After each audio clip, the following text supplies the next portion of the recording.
Good afternoon YouTube, it's Tony the Lakeland Biker. It's the day after the general election and what a result.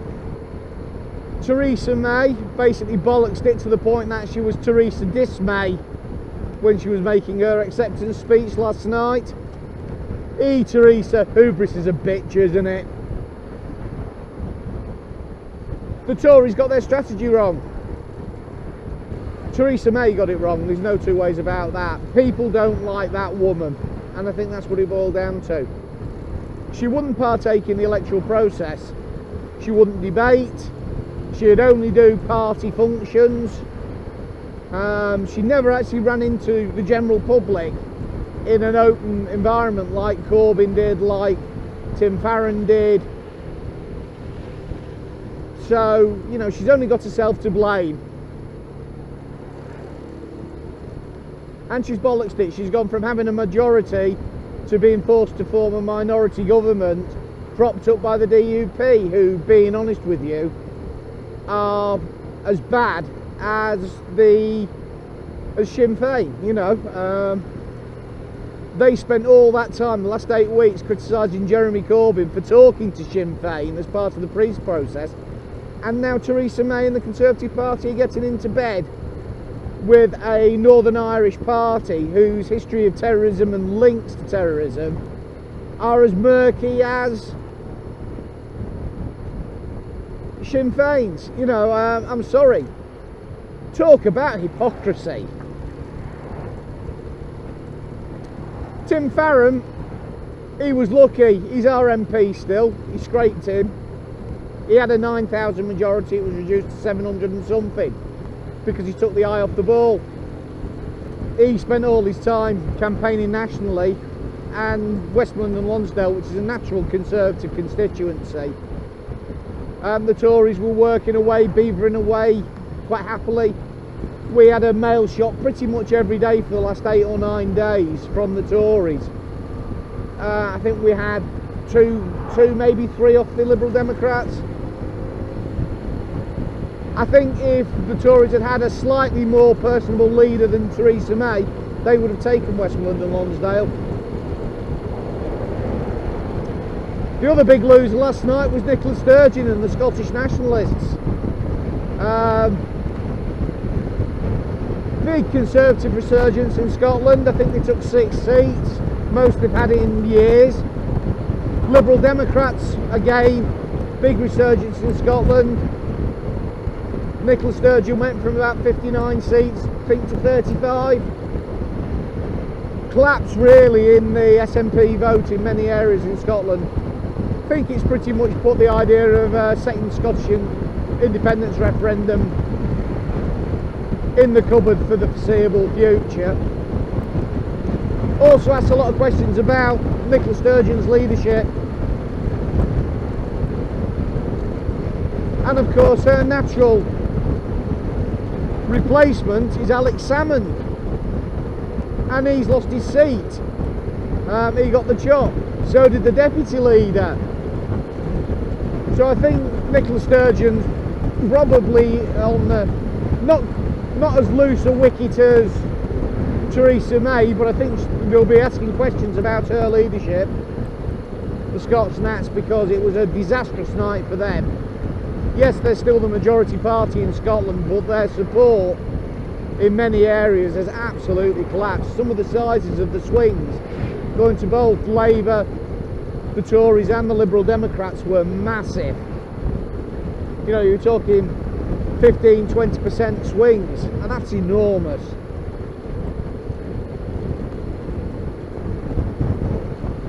So the only victor really from last night was people like me. Those people who voted Remain, because I do think the Democratic Unionists' price for propping up the Tory government will be remaining within the single market and the customs union. Basically, the UK will go to the European Economic Area, the EEA, which is where I think we should have gone in '91, but that's beside the point.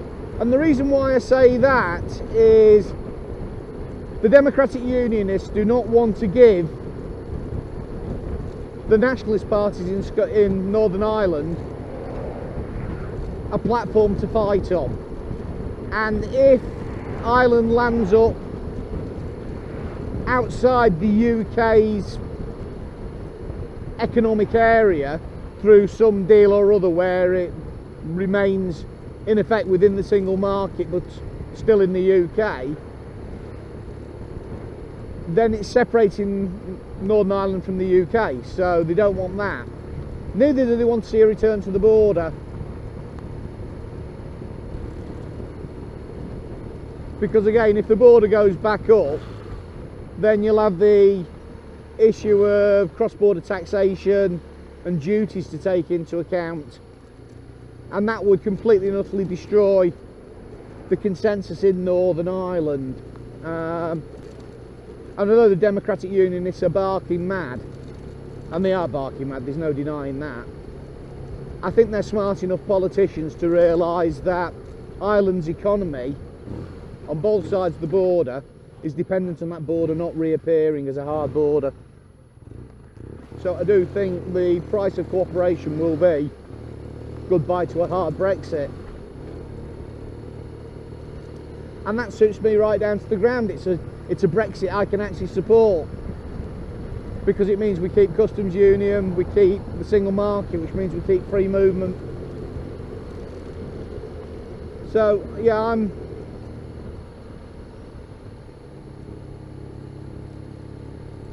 hopeful about the Brexit negotiation now, as opposed to being absolutely terrified.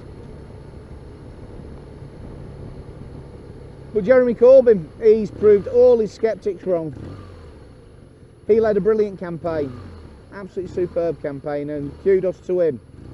I'm an actual Labour supporter. I vote for Tim Farron because the Liberal Democrats are the only party who've got a chance of beating the Tories in my constituency, and I've always been a believer in anyone's better than the Tories. Well, as long as it's not UKIP, who had a disastrous night. Their vote just collapsed, and interestingly, Theresa May assumed that all the UKIP voters would go to her, and they didn't. A lot of them reverted back to their natural party, and in the working class areas of the north, that is Labour, and they came back. I think it helped that Labour made their position on Brexit clear, and that is we are leaving the EU.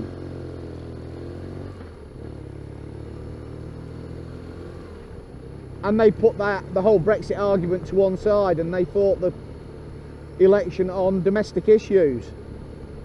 They fought it on the health service, the police service, education, student funding, public sector funding, and then to austerity. And the British public clearly liked that message, and more importantly, the youth vote really liked that message. And I think unless the Tories can come up with some concoction to keep power come the next election, that youth vote will be even more potent. And I think we're seeing a big shift now in UK politics. I think the demographic of the voting population is coming down. And with the Tories going on about winter fuel allowance payment cuts, the dementia tax to all intents and purposes, they alienated a lot of their natural supporters, which are the older segments of the population. A lot of people just turned round and said, I'm sorry, I cannot support their views. You've also got to look at the fact that a lot of the people who are natural Tory voters are looking at how much pain their children and their grandchildren are going through because of Tory cuts to schools, to education, but most of all, just to student funding. So I think, you know, the Tories fought a bad campaign. There's no two ways about that, but I do think a lot of the economic decisions they made as part of austerity have come back and really bit them in the arse.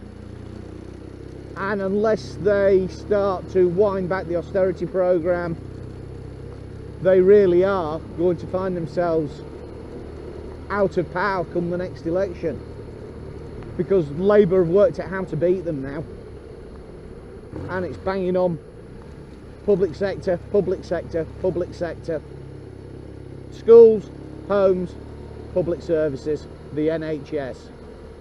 After all, you had John Major, not someone I like at all, came out and said you cannot trust Theresa May's government with the NHS. That's a former leader of the Tory party, a former Prime Minister, saying you cannot trust the current Conservative Party to run the NHS. That was a political disaster for Theresa May. You know, it might not have particularly registered on the right-wing press, but it's certainly registered in the, for want of a better word, the intelligentsia press.